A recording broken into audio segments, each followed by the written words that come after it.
ওয়ালাইকুম রহমতুল্লাহ বারাকাতুহু। নখ কাটার সুন্নত পদ্ধতি।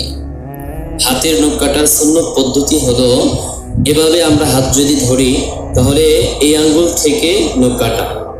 প্রথমে এই আঙ্গুল, ডান হাতের এই বৃদ্ধাঙ্গুল থেকে শুরু করে এভাবে মধ্যম আঙ্গুল, এরপরে আঙ্গুল, এরপরে আঙ্গুল, এরপর বাম হাতে চলে আসা।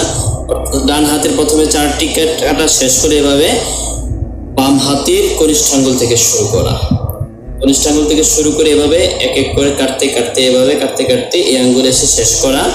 এরপর ডান হাতের যে একটা আঙ্গুল বাকি ছিল, এরপর সর্বশেষ এই আঙ্গুলের নখ কাটা। এটা হলো হাতের নখ কাটার সুন্নত পদ্ধতি। এবার পায়ের ক্ষেত্রে আমি তো আপনাদের দেখাতে পারবো না, তো আমি আপনাদেরকে এই হাতকে পা বানিয়ে দেখাচ্ছি। মনে করেন যে ডান পা, এটা বাম পা। এভাবে ডান পা বাম পায়ের ক্ষেত্রে ডান পায়ের এই যে কনিষ্ঠ আঙ্গুল, এখান থেকে শুরু করতে হবে।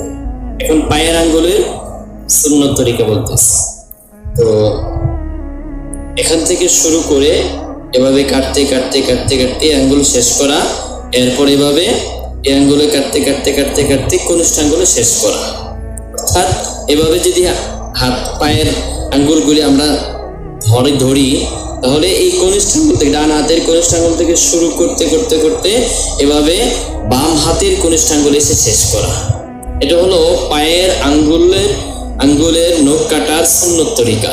আল্লাহ তাআলা আমাদের সকলকে হাতের আঙ্গুলের নখ কাটার সুন্নত পদ্ধতি এবং পায়ের আঙ্গুলের নখ কাটার সুন্নত পদ্ধতি মেনে চলে আল্লাহ রাসূলের একটি সুন্নত জিন্দা করার তৌফিক দান করুন। আসসালামু আলাইকুম ওয়া রাহমাতুল্লাহি ওয়া বারাকাতুহু।